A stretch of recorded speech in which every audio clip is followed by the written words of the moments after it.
Bisa karena adanya riwayat menikah sebelum usia 20 tahun pada seorang wanita, kemudian riwayat bergonta-ganti pasangan seksual, kemudian kanker serviks ini kanker yang disebabkan karena infeksi virus HPV atau Human Papilloma Virus. Jadi ketika terpapar virus, kemudian sampai munculnya gejala bisa sampai membutuhkan kira-kira 10 hingga 15 tahun kemudian.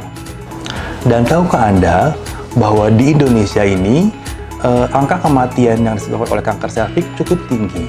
Kenapa? Karena hampir semua wanita yang terkena kanker serviks datang ke klinisi kesehatan dalam kondisi sudah stadium lanjut.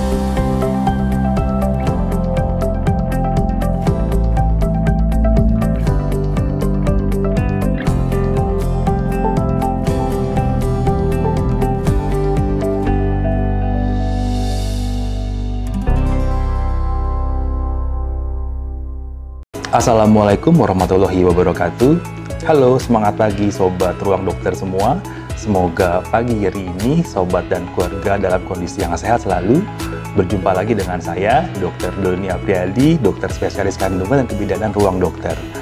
Pada video kali ini, saya akan mencoba membahas mengenai kanker serviks atau kanker leher rahim.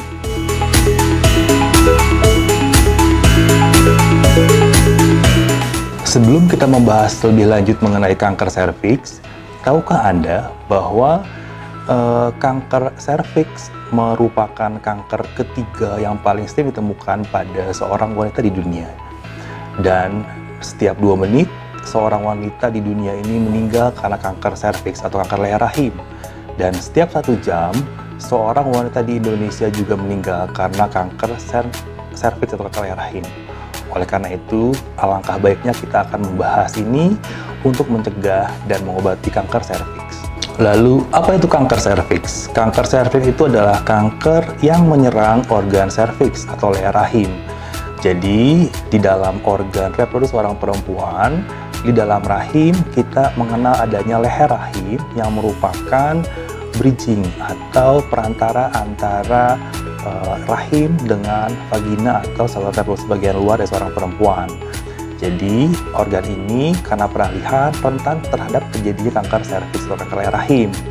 Lalu bagaimana bisa terjadi seorang perempuan terkena kanker serviks? Jadi kanker serviks ini kanker yang disebabkan karena infeksi virus HPV atau Human Papilloma Virus. Lalu apakah semua wanita berisiko untuk terkena kanker serviks? Iya. Karena pada dasarnya dalam kehidupan seorang wanita, sekitar 80% seorang wanita akan terinfeksi virus HPV dalam kehidupannya. Lalu bagaimana seorang wanita bisa sampai terkena kanker serviks? Jadi ada beberapa faktor risiko seorang wanita akan terkena kanker serviks. Yang pertama, bisa karena adanya riwayat menikah sebelum usia 20 tahun pada seorang wanita, kemudian riwayat bergonta-ganti pasangan seksual, kemudian adanya riwayat terpapar infeksi menular seksual, kemudian merokok juga meningkatkan risiko seorang perempuan terkena kanker serviks, kemudian adanya riwayat ibu kandung atau saudara perempuan satu darah yang terkena kanker serviks sebelumnya, atau kondisi dari seorang wanita dan kondisi imun yang sedang turun atau imunosupresif, bisa karena terinfeksi virus HIV, AIDS, atau dalam pengobatan kortikosteroid jangka panjang. Jadi kortikosteroid itu adalah obat yang biasanya digunakan untuk pengobatan jangka panjang suatu penyakit autoimun biasanya. Tidak semua wanita mengharuskan untuk mengkonsumsi obat ini, tetapi pada kondisi tertentu memang diharuskan untuk menggunakan obat ini dalam jangka panjang. Tentu dirasakan oleh seorang dokter yang punya kompetensi di bidangnya. Dan pemakaian jangka panjang juga sedikit meningkatkan risiko terjadinya kanker serviks atau leher rahim. Lalu ada juga sobat dokter yang bertanya, apakah kanker serviks ini menular atau tidak? Penyakit ini bukan penyakit menular. Jadi kanker serviks ini memang disebabkan oleh suatu infeksi virus HPV yang merupakan serotipe yang ganas. Ada HPV 16-18. Tetapi dengan melakukan gaya hidup yang tidak sehat, seperti bergonta-ganti pasangan seksual, kemudian terpapar infeksi menular seksual, itu semakin meningkatkan risiko terjadinya paparan virus yang menyebabkan terjadi kanker serviks. Lalu apa yang akan Anda rasakan apabila Anda terkena kanker serviks?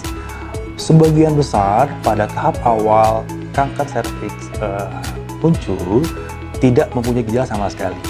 Jadi ketika terpapar virus, kemudian sampai munculnya gejala bisa sampai membutuhkan kira-kira 10 hingga 15 tahun kemudian. Dan ketika muncul gejala, biasanya gejala yang muncul adalah bisa berupa keputihan yang terus-menerus, cenderung berlebihan, berbau, kemudian tidak sembuh dengan pengobatan. Lalu juga ada namanya pendarahan kontak, pendarahan yang terjadi pasca berhubungan dengan suami. Jika kedua hal terjadi, alangkah baiknya diperiksakan untuk dievaluasi lebih lanjut. Itu pada stadium awal. Kemudian pada tahap lebih lanjut ke kanker serviks, dengan adanya penyebaran ke organ sekitarnya, maka gejala yang muncul akan meliputi dari organ yang terkena penyebaran itu sendiri. Bisa berupa sakit ketika berkemih, sakit ketika buang air besar, nyeri panggul yang hebat, seperti itu.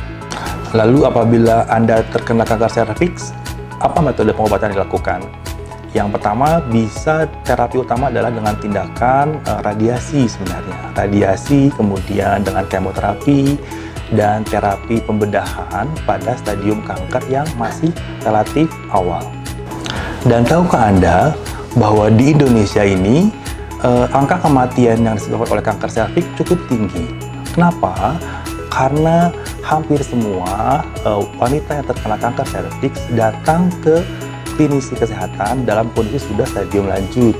Jadi sudah terlambat untuk melakukan penanganan lebih optimal. Dan jika Anda datang lebih awal, Anda bisa tangani lebih baik, dan tentunya kanker serviks ini merupakan jenis kanker yang dapat dicegah. Lalu bagaimana pencegahannya? Jadi kita mengenal ada beberapa metode untuk pencegahannya.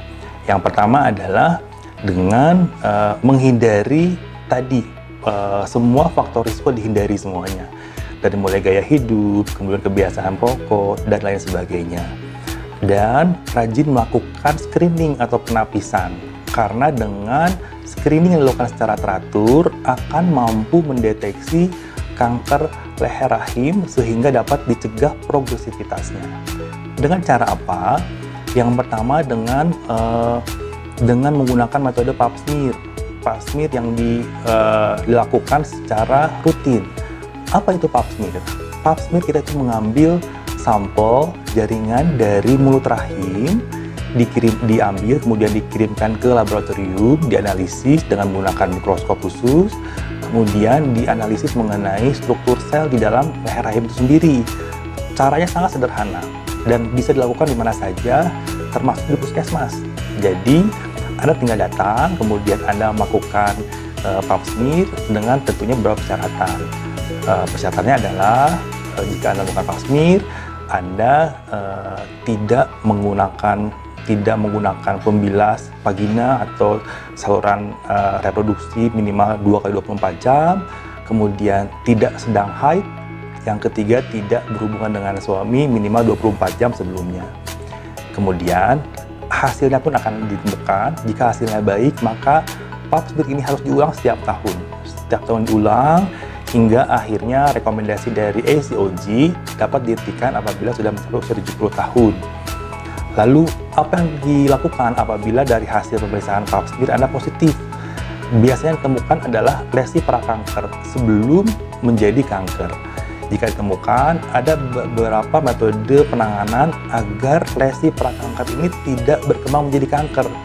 Ini yang menyebabkan mengapa di beberapa negara maju seperti Jepang, angka kejadian kanker serviks ini cukup rendah karena bentuk penapisan awal pada setiap wanita di sana sangat jarang efektif sekali, sehingga tidak ada lesi prakanker yang berkembang menjadi suatu kanker serviks atau leher rahim. Itu metode pap smear. Ada metode lain seperti tes dengan asetat, kemudian tes IVA test dan sebagainya. Ini semua bisa dilakukan dengan menghubungi atau berkonsultasi dengan dokter terkait. Lalu bagaimana jika sudah dilakukan pap smear, apakah ada bentuk preventif lain yang bisa dilakukan untuk mencegah terjadi kanker serviks? Tentu ada. kita mengenal adanya vaksin. Vaksin untuk kanker serviks ini tersedia di Indonesia. Ada 2 jenis. Ada vaksin yang dilakukan dengan 3 kali suntikan di bulan ke-0, kemudian bulan ke-1 dan bulan ke-6. Dengan penyuntikan 3 kali vaksin ini efektif akan melindungi Anda dari terkena kanker serviks atau leher rahim hingga kurang lebih 20 tahun ke depan. Dan tentunya walaupun sudah divaksinasi tetap menggunakan metode vaksin dilakukan secara berkala setiap tahunnya. Demikian penjelasan saya mengenai kanker serviks. Saya harap Sobat Ruang Dokter bisa lebih paham dan lebih aware dengan kesehatan diri sendiri sehingga mau untuk memeriksakan diri untuk menapis apakah Anda merupakan risiko tinggi terkena kanker serviks atau tidak. Semoga bermanfaat. Sampai jumpa di sesi berikutnya.